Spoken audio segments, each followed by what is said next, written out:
به نام خداوند بخشنده و مهربان. و بعد، السلام علیکم دوستان عزیز و گرامی. بیایید باز این لحظه ها در سفره قرآن باشیم، در سفره کتاب عظیم، کتاب نجات، کتاب هدایت، کتاب سعادت، کتابی که هر که به آن رو آورد به سعادت و خوشحالی و خوشبختی رسید و هر که از این کتاب رو گردانید به شقاوت و ضلالت گرفتار شد. دوستان عزیز، آنگونه که در قرآن عظیم آیه‌هایی هست که مژده می‌دهند به رحمت خداوند، به مغفرت خداوند، به نعمت جاودان جنت. آیه‌هایی هستند که این گونه آیه‌های مژده هستند. این چنین در پهلوی این آیه‌هایی هست که هشدار می‌دهند، وعید می‌دهند، وعید از عاقبت بد، وعید از عذاب آخرت. دوستان گرامی، در سوره مبارکه طه آیه‌ای هست که اگر آن را قانون رسیدن به سعادت نام نهاده شود درست است. در این آیه مبارکه خداوند عزوجل می‌فرماید: و من اعرض عن ذکری فإن له معیشة ضنکا ونحشره یوم القیامة اعمى قال رب لم حشرتنی اعمى وقد كنت بصیرا قال كذلك أتتك آیاتنا فنسیتها وكذلك اليوم تنسى. و من اعرض عن ذکری، یعنی هر کس که از ذکر من رو گرداند، دور شود. منظور از ذکر اینجا تسبیح و حمد و تکبیر گفتن نیست، بلکه منظور قرآن است، زیرا که از نامهای قرآن ذکر است. و هذا ذکر مبارک انزلناه، خداوند در جای دیگر می‌فرماید. و یا جای دیگر: و ما هو الا ذکر للعالمین. یکی از نامهای قرآن ذکر است، یعنی پند.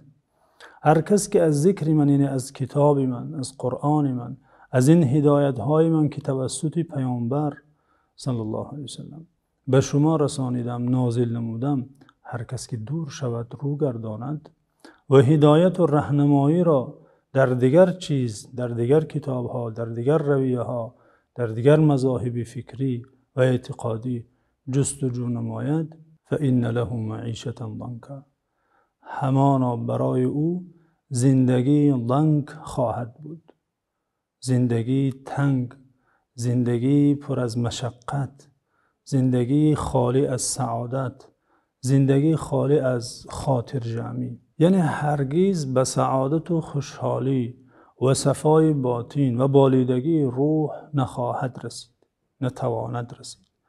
زیرا قانون سعادت این است که این روح و این قلب به خالقش رو آرد و از پیام خالقش راهنمایی گیرد، به ذکر او، به فکر او، به مناجات او آسوده حال شود.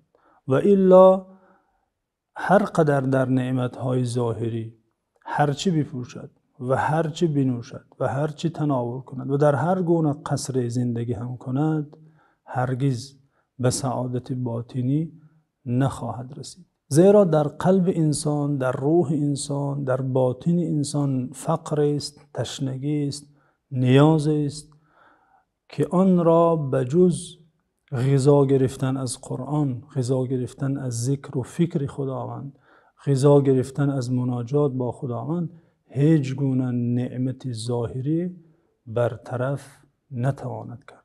پس کتاب خداوند عزوجل، قرآن عظیم شان، اولش هدایت و آخرش سعادت است.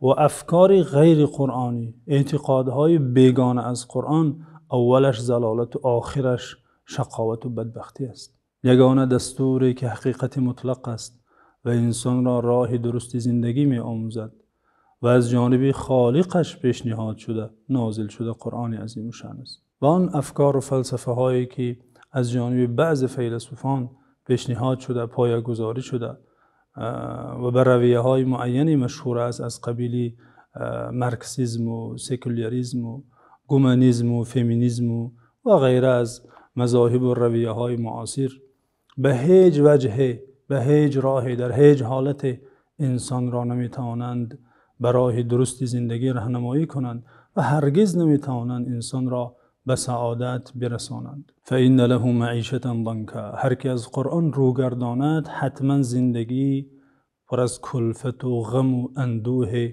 پر از دلتنگی برای او نوشته می شود. این قانون خداوند است و این زندگی که خداوند عزوجل برای هر کس که از قرآن رو می گرداند نوشته است، زندگی با تنگدلی، با غم اندوه درونی، با همه حیرانی ها در افکار و اعتقادها که نصیبش میگردد، این در حیات دنیاست. باز در حیات برزخ و در حیات آخرت برای چنین شخص زندگی سخت‌تر، دشوارتری در انتظار است. بنابراین در ادامه آیت آمده و نحشره یوم القیامت اعما، یعنی خداوند عزوجل میگوید ما چنین افراد را، این گروه آدمان را روز آخرت نابینا حشر میکنیم.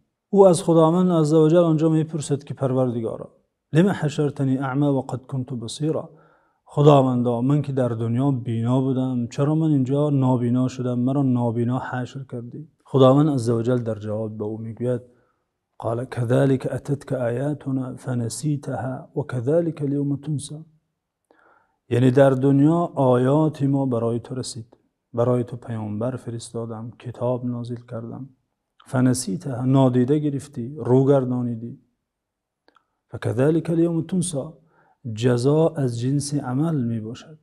در آنجا که نابینا بودی، منظور نابینایی مجازی است، اگر چشمش که دنیا را میدید، مصالح روزگارش را میدید، دوتاز در دنیا را که راهش را یافته بود، به هر چیز بینا و دانا و هوشیار بود، الا برو آوردن به قرآن و دیدن هدایت های قرآن.